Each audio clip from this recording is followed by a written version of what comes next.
বর্তমান যুগে মানুষ শুধু চাকরির উপর নির্ভর করে জীবন গড়তে চায় না, বরং নিজের পরিশ্রম ও মেধা দিয়ে একটি স্থায়ী আয়ের উৎস তৈরি করতে চায়। সেই দিক থেকে গরুর খামার একটি অত্যন্ত লাভজনক, সম্মানজনক এবং সম্ভাবনাময় ব্যবসা। যুগ যুগ ধরে কৃষি ও পশুপালন আমাদের গ্রামীণ অর্থনীতির গুরুত্বপূর্ণ অংশ হয়ে আছে। আজ আধুনিক প্রযুক্তি ও উন্নত ব্যবস্থাপনার কারণে গরুর খামার আরও বেশি লাভজনক হয়ে উঠেছে।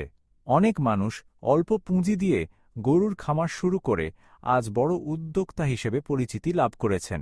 গরুর খামার এমন একটি ব্যবসা যেখানে ধৈর্য, পরিশ্রম এবং সঠিক পরিকল্পনা থাকলে সফলতা পাওয়ার সম্ভাবনা অনেক বেশি। একজন খামারি প্রতিদিন ভোরে ঘুম থেকে উঠে তার গরুগুলোর যত্ন নেন, খাবার দিন, পরিষ্কার পরিচ্ছন্ন রাখেন এবং তাদের সুস্থতার খোঁজ খবর নেন।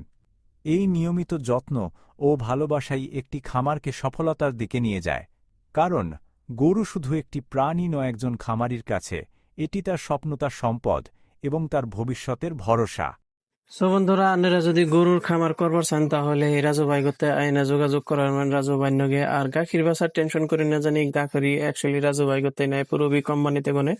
তো আপনারা কষ্ট করে তার বাজার টাজারে জানাবো না এনগুনি নিয়ে পাইন। আর যদি কোন যে ঘাস নাই, ঘাস টাস কোন গুনে পামো আর ঘাসের বিছন টিছনও তার রাজু ভাই করতে নিয়ে পাইন। আর রাজু ভাই করতে আছে হলো নিপিয়ার ঘাস, তো এগুলো নিয়ে পাইন। আর গরুর জন্য তার যত কিছু ডাক্তার সাক্তর লাগে বা ওষুধপাতি লাগে সবকিছু রাজু ভাই করতে এগুলো এনাই তার যোগাযোগ করে এনে ওষুধপাতির ব্যবস্থা করা পারবেন আর ডাক্তারের যোগাযোগ করা পারবেন। তো এনে তার নানান ধরনের গরু আছে, জার্সি গরু আছে, অস্ট্রেলিয়ান ক্রসও আছে, তার অস্ট্রেলিয়ান গাখির আছে, তার 2 বেলা করে গাখির দেয় আর কি। তো ভাই আজকের জন্য ব্লগটা শেষ।